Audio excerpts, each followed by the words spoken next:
हमारे पड़ोस में इतना खतरनाक माहौल हो गया है, लगभग बहुत बड़े युद्ध की आशंका है जो आज रात भी हो सकती है, जैसा कि अमेरिकी राष्ट्रपति ने कहा है। क्या भारत की तैयारियां हो गई हैं? ब्रिजेश जी, जिस तरीके से आज अमेरिकन राष्ट्रपति का संदेश हम लोग पढ़ रहे हैं, सुन रहे हैं कि वह ईरान को पाषाण युग में धकेल देगा। पाषाण युग का मतलब यही है कि मानवता का अंत कर देगा, परमाणु बम गिरा देगा, ऐसा अंदेशा लग रहा है। भगवान न करे ऐसा हो। अगर ऐसा हुआ तो यह एक ही बहुत ही बड़े अनिष्ट और बहुत ही खराब स्थिति पैदा होगी। विश्व पहले से ही इस युद्ध से अस्थिर हो चुका है, क्योंकि एटम बम मार सकता है। मुझे लगता है पाषाण बम, जिस तरह से पाषाण युग कैसे आएगा जब मानव सभ्यता को खत्म करने की बात कर रहा है, कि एक सिविलाइजेशन खत्म कैसे होगी, एक रात में खत्म करने की बात कर रहा है। तो एक रात में खत्म तो उसी सकता है कि एक बम गिरा, जैसे हिरोशिमा और नागासाकी खत्म, और जापान सरेंडर। जापान उसमें बहुत उग्र था। विश्व में सबसे पहला परमाणु बम और आखिरी परमाणु बम अमेरिका ने ही इस्तेमाल किया है। इसके अलावा किसी देश ने परमाणु बम किसी देश पर डाला नहीं है। इस धमकी को एटॉमिक धमकी माने? मुझे तो इसको कहने में कोई शंका नहीं है। जो उनकी भाषा है वो खाली एटम का नाम नहीं ले रहे हैं, बाकी सारे सिम्टम वही बता रहे हैं कि हम उसका उपयोग कर रहे हैं। और वो ईरान को कह रहे हैं कि तुम मान जाओ, तुम्हें आखिरी मौका हम दे रहे हैं। हमने 1 हफ्ते का समय दिया, हमने फिर तुम्हें 10 दिन का समय दिया।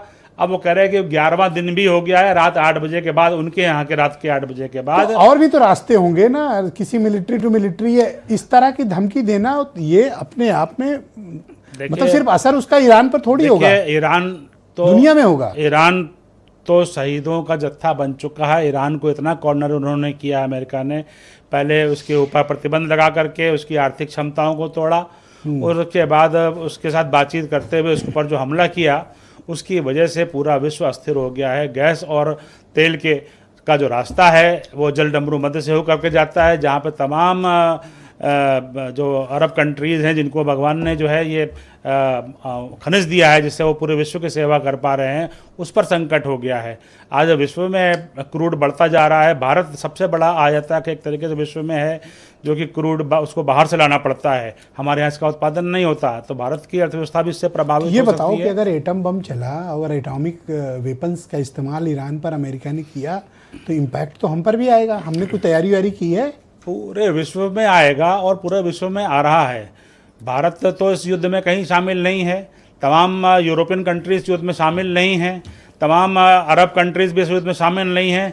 अमेरिका शामिल है, लेकिन प्रभावित अमेरिका भी हो रहा है। अमेरिका के यहाँ भी 30% से अधिक जो है दाम बढ़ चुके हैं। हमारे पड़ोसी देशों में अगर आप देखेंगे तो लगातार उनके यहाँ जो काम करने के घंटे हैं उनको कम किया गया है, काम करने के दिनों को कम किया गया है, पेट्रोल और डीजल पर राशनिंग करी गई है, 30 से 35% दाम बढ़ाए गए हैं। भारत सरकार के पास कुशन था, हमारे पास स्टॉक हमने बनाया था, स्टोर बनाया था, जिसकी वजह से हमने जो है अभी महंगाई को रोका हुआ है। मान लीजिए कि ईरान के सर्वाइवल की बात हो गई तो चारों तरफ अटैक मारेगा, कुछ भी हो सकता है, एनीथिंग।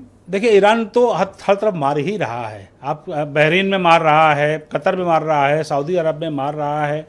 हम लोग का तो ठीक है ना। तो आप हर तरफ मार रहा है, तो किस पे मार रहा है? मुसलमान को ही मार रहा है। कहीं पर तो है वो अमेरिका को नहीं मार पा रहा है। वहाँ पर जो अरब कंट्री में कौन रहते हैं, वो वही उसी एक ही ईश्वर को मानने वाले लोग रहते हैं, जो जिनको अनुयायी हैं, वो एक दूसरे को मार रहे हैं। अरब चाहते हैं कि जो ईरान को खत्म कर दे। अरब चाहते हैं कि ईरान को खत्म कर दे। सऊदी अरब कहता है कि ईरान को खत्म करके निकलिए। यूएई कहता है कि सऊदी अरब को बिल्कुल खत्म, उसको ईरान को खत्म कर दीजिए। तो जब सबने ईरान की सुपारी दी हुई है।